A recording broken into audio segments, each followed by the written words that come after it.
మీడియాలో ప్రముఖంగా వినబడతా ఉన్నది. ఈ చర్చ కావచ్చు, లేకపోతే అనవసరమైనటువంటి రాద్ధాంతం కావచ్చు, ఈ సందర్భంగా అవసరం లేనటువంటిది. కానీ రాష్ట్ర ముఖ్యమంత్రి రేవంత్ రెడ్డి గారు ఒక భావజాలం కలిగినటువంటి వ్యక్తుల చేతిలో బందీగా ఉండి తన అధికారాన్ని కాపాడుకోవడం కోసం, ఆ భావజాలం కలిగినటువంటి వ్యక్తులను ప్రసన్నం చేసుకోవడం కోసం, వాళ్ళను సంతృప్తి పరచడం కోసం ఆ భావజాలానికి సంబంధించినటువంటి వ్యక్తుల జపం చేస్తూ అనవసరమైనటువంటి రాద్ధాంతాన్ని రోజుకోసారి తెర మీదకి తెచ్చేటువంటి ప్రయత్నం చేస్తూ ఉన్నాడు. అందులో భాగంగానే మొన్న కొంతమంది వ్యక్తులకు పద్మ అవార్డులు ఎందుకు ఇవ్వలేదు తెలంగాణ ప్రాంతం నుండి, ఇది తెలంగాణ పట్ల వివక్ష అని చెప్తూ నేను ఎవరినైతే సిఫారసు చేశానో ఆ వ్యక్తులను పరిగణలోకి తీసుకుపోవడాన్ని నిరసిస్తూ ప్రధానమంత్రి గారికి లేఖ రాస్తా అని చెప్పేసి ఒక అనవసరమైనటువంటి ప్రేలాపన కావచ్చు, ప్రకటన కావచ్చు చేసినటువంటి సందర్భంలో బండి సంజయ్ కుమార్ గారిని మీడియా మిత్రులు కొందరు ప్రశ్నించినటువంటి సందర్భంగా వారు తమ యొక్క అభిప్రాయాన్ని స్పష్టంగా చెప్పడం జరిగింది. చలో, వాళ్ళ అభిప్రాయం వాళ్ళకుంది, వీళ్ళ అభిప్రాయం వీళ్ళకుంది. ఈ అంశాన్ని ఇక్కడితోటి ముగించేస్తే సరిపోయేది. కానీ కాంగ్రెస్ పార్టీకి సంబంధించినటువంటి నాయకులు రోజుకో రకమైనటువంటి ప్రకటనలు చేస్తూ ఒక్కొక్కరు ఒక్కో రకంగా మాట్లాడుతూ బండి సంజయ్ గారి పైన లేనిపోని పిచ్చి ప్రేలాపనలు చేస్తున్న దాన్ని భారతీయ జనతా పార్టీ తీవ్రంగా ఖండిస్తూ ఉంది. ఇక్కడ రాష్ట్ర ప్రభుత్వం కావచ్చు, రాష్ట్ర ముఖ్యమంత్రి కావచ్చు, లేకపోతే రాష్ట్ర ముఖ్యమంత్రి గారికి సంబంధించినటువంటి పార్టీకి సంబంధించిన నాయకులు కావచ్చు, ఒక విషయాన్ని, ఒక అంశాన్ని చాలా స్పష్టంగా తెలుసుకోవాలి. ఒకటి, రాష్ట్ర ప్రభుత్వం సిఫారసు చేసినంత మాత్రాన ఎవరికైనా అవార్డు ఇవ్వచ్చు అనేటువంటి అధికారం కానీ హక్కు కానీ ఏ రాష్ట్ర ప్రభుత్వానికి లేదు. అది బీజేపీ పాలిత రాష్ట్ర ప్రభుత్వం రాసినా కూడా వాళ్ళు రాసిన అన్ని పేర్లు, వాళ్ళు సిఫారసు చేసిన అన్ని పేర్లకు అక్కడ పరిగణలోకి తీసుకోవాలనేటువంటి ఎటువంటి అధికారము లేదు. ఒకటి, రాష్ట్ర ప్రభుత్వానికి సిఫారసు చేసేటువంటి అధికారమే కొంత నామమాత్రం. అయినా కూడా వీళ్ళు చేశారు. కొన్ని సందర్భాల్లో పరిగణలోకి తీసుకుంటారు, కొన్ని సందర్భాల్లో పరిగణలోకి తీసుకోరు, కొన్ని సందర్భాలలో కొన్ని అంశాలలో వాళ్ళు ఫిట్ కాకపోవడంతో కొన్ని పేర్లు రిజెక్ట్ అవుతాయి. కొన్ని పేర్లు అసలు సంబంధం లేనటువంటి రాష్ట్ర ప్రభుత్వం నామినేట్ చేయకుండా, ఎవరో ఒకరు నామినేట్ చేస్తే వాళ్ళ యొక్క పూర్వాపరాలను పరిశీలించేటువంటి కేంద్ర ప్రభుత్వం ఆధ్వర్యంలోని ఆ కమిటీ ఏదైతే పద్మ అవార్డులకు సంబంధించినటువంటి కమిటీ ఏదైతే ఉందో అది కొన్ని పేర్లను నామినేట్ చేస్తుంది. గతంలో చాలా సందర్భాలలో చూసినాం. అసలు వాళ్ళు తెలంగాణకు, హైదరాబాద్కే సరిగా రానటువంటి వ్యక్తులు, ఢిల్లీ ముఖాన్ని చూడనటువంటి వ్యక్తులు, అటువంటి చాలామంది వ్యక్తులకు పద్మ అవార్డులు వచ్చినాయి. కాంగ్రెస్ పార్టీ గతంలో వాళ్ళ అధికారంలో ఉన్నప్పుడు వాళ్ళకెవరైతే వంతబాడతారో, వాళ్ళకెవరైతే భజన చేస్తారో, వాళ్ళకెవరైతే సంకనాకుతూ ఉంటారో అటువంటి వాళ్లకు పద్మ అవార్డులు ఇచ్చి ఆ పద్మ అవార్డుల యొక్క విశిష్టతను, ఆ గౌరవాన్ని దిగజార్చినటువంటిది కాంగ్రెస్ పార్టీ. ఆయా సందర్భాలలో వాళ్ళకి ఇస్తూ వాళ్ళు ఏం చేస్తారు, ఒకానొక సందర్భంలో రాజ్దీప్ సర్దేశాయ్ అనేవాడికి పద్మశ్రీ అవార్డు ఇచ్చారు, బర్కాదత్ అనే టైంకు పద్మశ్రీ అవార్డు ఇచ్చారు, తీస్తా సెతల్వాద్ అనే టైంకు ఇంకేదో అవార్డు ఇచ్చారు. ఈ రకంగా చూసుకుంటూ పోతే మేధా పాట్కర్ అనే టైంకు ఇంకో రకమైనటువంటి అవార్డులు ఇచ్చారు.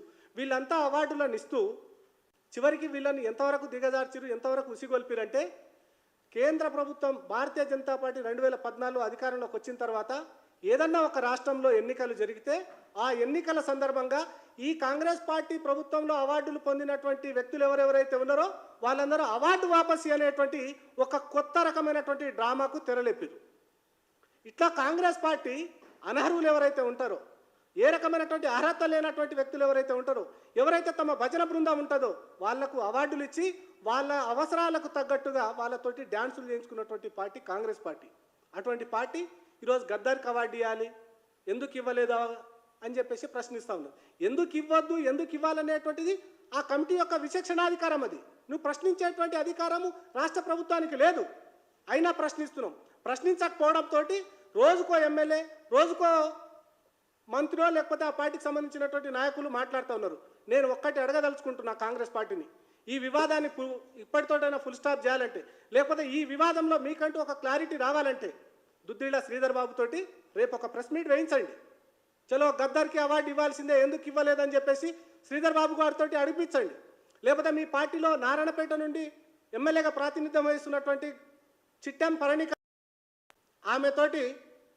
Press meet పెట్టించండి. మీ పార్టీకి సంబంధించినటువంటి ఎమ్మెల్యేగా ఉండే ఒక లంబాడా బిడ్డ రాజ్ఞా నాయక్ దేవరకొండకు సంబంధించినటువంటి ఎమ్మెల్యే ఉండే, ఆయనని ఇదే నక్సలైట్లు చంపేసారు. మరి ఆ రాజ్ఞా నాయక్ కుటుంబ సభ్యులతో రేపు ఒక ప్రెస్ మీట్ పెట్టించి బండి సంజయ్ గారు మీరు మాట్లాడింది తప్పు అని చెప్పించండి. వీళ్లకు గద్దర్ గారికి పద్మశ్రీ అవార్డు ఇవ్వాల్సిందే అని చెప్పేసి వాళ్ళతోటి చెప్పించండి. అవన్నీ కాకుండా ఎవరైతే బాధితులు ఉంటారో ఆ బాధ అనేటువంటి కుటుంబ సభ్యులను కోల్పోయినటువంటి వ్యక్తులకే ఆ బాధ తెలుస్తుంది. అధికారాన్ని అనుభవించేటువంటి వాళ్లకు తాను అధికారం నిలబెట్టుకోవడం కోసం ఏదైనా ఏ పూటకైనా ఆ వేషం వేస్తా అనేటువంటి వ్యక్తులతోటి ఏ రకమైనటువంటి ప్రయోజనం వనగూరదనేటువంటిది కాంగ్రెస్ పార్టీకి సంబంధించినటువంటి నాయకులు తెలుసుకుంటే మంచిది. కానీ ఇక్కడ రెండు విషయాలను చాలా స్పష్టంగా గమనించాల్సినటువంటి అవసరం ఉంది. రేవంత్ రెడ్డి గారు ఎందుకో వాళ్ళ కేంద్ర పార్టీ యొక్క ఒత్తిడిలో ఉన్నట్టు అనిపిస్తూ ఉన్నది. ఎందుకంటే గతంలో ఒక సంఘటనను చూసినాం మనం. పుష్ప 2 అనేటువంటి ఒక సినిమా వచ్చిన సందర్భంగా ఆ సినిమా విడుదల సందర్భంగా జరిగినటువంటి ఒక దురదృష్టకరమైనటువంటి సంఘటనలో ఒక మహిళ చనిపోవడము, ఆ చనిపోయిన సందర్భంగా అల్లు అర్జున్ అనేటువంటి నటుడిని జైల్లో వేసినటువంటి సందర్భాన్ని చూసినాం. అంతకంటే ముందు నాగార్జునకు సంబంధించినటువంటి కన్వెన్షన్ని కూల్చేసినటువంటి సందర్భాన్ని చూసినాం. ఇదంతా ఎక్కడ జరిగిందని చెప్పేసి మాకున్నటువంటి సినిమా ఇండస్ట్రీలో కొంతమంది తెలిసినటువంటి వ్యక్తులతోటి ఒకసారి వాళ్ళను అడిగి చూస్తే, వాళ్ళని కదిలించి చూస్తే వాళ్ళ బాధ వర్ణనాతీతంగా ఉంది.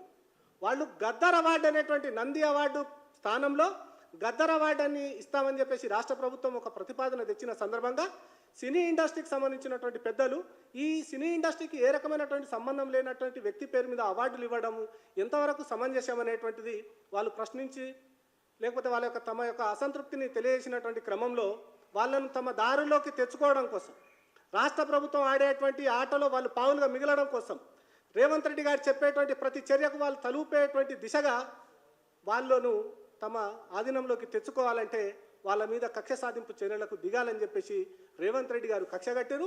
అందులో భాగంగానే ఆ యొక్క అల్లు అర్జున్ అనేటువంటి నటుడిని జైలుకు పంపించారు. ఆ తర్వాత ఆ కుటుంబ సభ్యులకు సంబంధించినటువంటి నష్టపరిహారం ఇప్పిస్తామని చెప్పేసి వాళ్ళ తండ్రి గారితో మాట్లాడించారు. ఆ తర్వాత సినీ ఇండస్ట్రీకి సంబంధించినటువంటి అందరు పెద్ద వ్యక్తులతోటి ఒక మీటింగ్ పెట్టించి, మీ ఎజెండా ఏదైనా కావచ్చు, నా ఎజెండా ఒక్కటే, మీరు గద్దర్ అవార్డు అనేటువంటి అవార్డును ఒప్పుకుంటే మీకు ఏ రకమైనటువంటి సమస్యలు ఉండవు, మీకు కావాల్సినటువంటి రాయితీలు వస్తాయి, మీకు కావాల్సినటువంటి పర్మిషన్లు వస్తాయి, మీరు స్పెషల్ షోలు వేసుకోవచ్చు, మీకు కావాల్సినటువంటి రేట్లు పెంచుతామని చెప్పేసి మొన్న జరిగినటువంటి సినీ ఇండస్ట్రీకి సంబంధించినటువంటి ప్రముఖులతో జరిగిన సమావేశంలో రేవంత్ రెడ్డి గారు షరతులు పెట్టడం, గత్యంతరం లేనటువంటి పరిస్థితులలో, విధి లేనటువంటి పరిస్థితులలో తమ యొక్క ప్రొఫెషన్ని కాపాడుకోవాలంటే, తాము సినిమా పరిశ్రమను బతికించుకోవాలంటే రేవంత్ రెడ్డి గారు పెట్టినటువంటి షరతును ఒప్పుకున్నటువంటి సినీ ఇండస్ట్రీకి సంబంధించినటువంటి పెద్దలు అంతటితో ఆ వివాదానికి తెరపలకడం జరిగింది.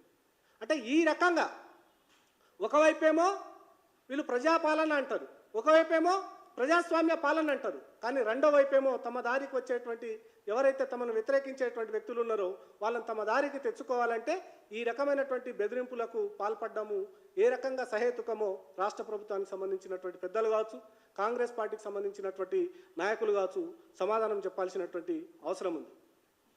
ఇది ఈ నిన్న మొన్నగా జరగట్లేదు.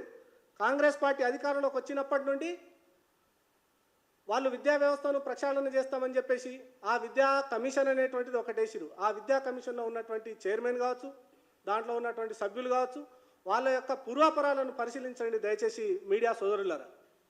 వాళ్ళు ఏ ఒక్కరు కూడా విద్యా వ్యవస్థలో వాళ్ళ యొక్క కాంట్రిబ్యూషన్ ఏంటిది ఏ ఒక్కరు కూడా సమాధానం చెప్పలేదు. కానీ దాంట్లో ఉన్నటువంటి ప్రతి ఒక్కరు ఇప్పుడు గద్దర్కి సంబంధించినటువంటి భావజాలం ఏదైతే ఉందో ఆ భావజాలాన్ని పుణికిపుచ్చుకున్న వాళ్ళే ఈరోజంతా విద్యా కమిషన్లో ఉన్నారు. ఇది ఇంతటితోటే కాలేదు. ఈరోజు ఏదో వీళ్ళు వచ్చి మాట్లాడుతూ ఉన్నారు గద్దర్ అవార్డు ఇవ్వలేదు, గద్దర్ అవార్డు ఇవ్వలేదని. నేను ఉస్మానియా యూనివర్సిటీలో చదువుకున్నా, నేను ఏబీపీలో పనిచేసిన. ఆ సందర్భంగా కొంతమంది వ్యక్తులతోటి ఇంటరాక్ట్ కావడం, లేకపోతే లెఫ్టిస్ట్ భావజాలం కలిగినటువంటి కొంతమంది సీనియర్స్ తోటి మాట్లాడడం, వాళ్ళ ఆ తర్వాత కాలక్రమంలో వాళ్ళ యొక్క మనసు మార్చుకోవడమా, లేకపోతే వాళ్ళ యొక్క జీవన రీత్యా ఆ మొత్తం ఆ విద్యార్థి సంఘాలను ఆ భావజాలం కలిగినటువంటి సంస్థలను వదిలేసినటువంటి సందర్భంగా వాళ్ళొక విషయం అయితే చెప్పేది.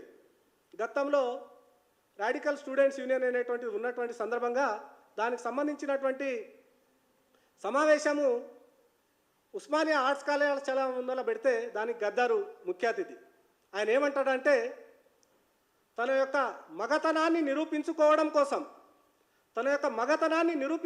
కోసం అభా గాంధీ అనేటువంటి ఒక మహిళతోటి కులికినటువంటి గాంధీ కూడా మహాత్ముడేనా?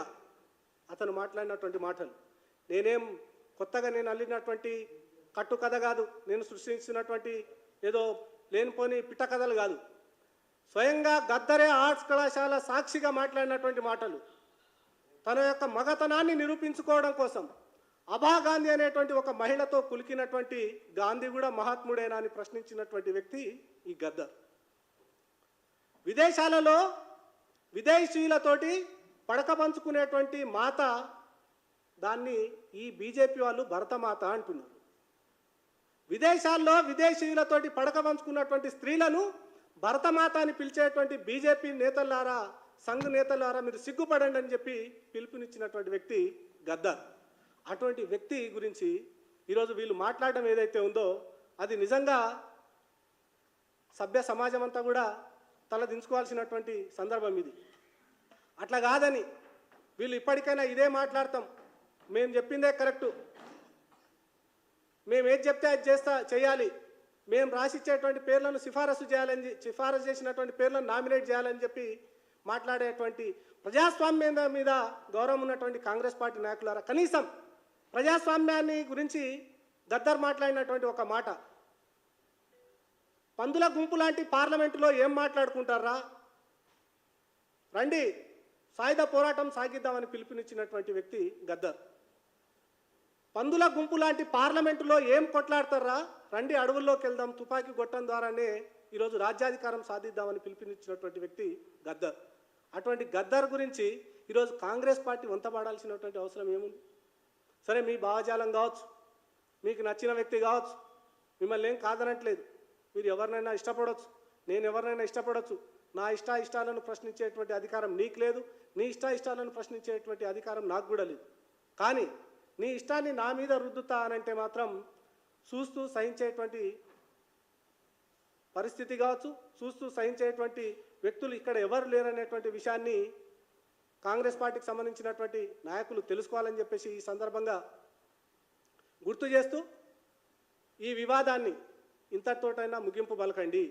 బండి సంజయ్ గారు చెప్పిన దాంట్లో తప్పుందని మీకు అనిపిస్తే నేను ఇందాక చెప్పినట్టుగా ఒక చిట్టెం పర్ణికారెడ్డితోటో, ఒక దుద్దిళ్ల శ్రీధర్ బాబుతోటో, ఒక రాజ్యానాయక్ కుటుంబ సభ్యులతోటో ప్రకటనలు చెప్పించండి తప్పిస్తే అనవసరమైనటువంటి మెప్పు కోసం మీ ఇటలీ కాంగ్రెస్కు సంబంధించినటువంటి నాయకత్వం యొక్క ప్రసన్నం చేసుకోవడం కోసం ఇటువంటి పిచ్చి ప్రేలాపనలను ఇప్పటికైనా ముగింపు పలకాలని చెప్పేసి భారతీయ జనతా పార్టీ మిమ్మల్ని హితవు పలుకుతా ఉన్నది.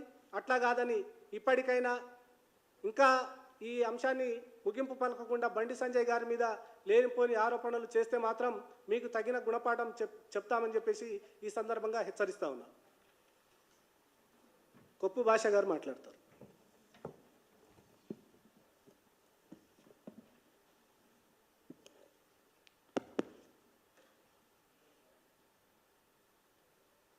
మీడియా మిత్రులకు, ప్రింట్ అండ్ ఎలక్ట్రానిక్ మీడియాకు అందరికి పేరు పేరున నమస్కారం తెలియజేస్తా ఉన్నా. నిన్నటి నుంచి టీవీ ఛానళ్ళల్లో, సోషల్ మీడియాలలో రకరకాలుగా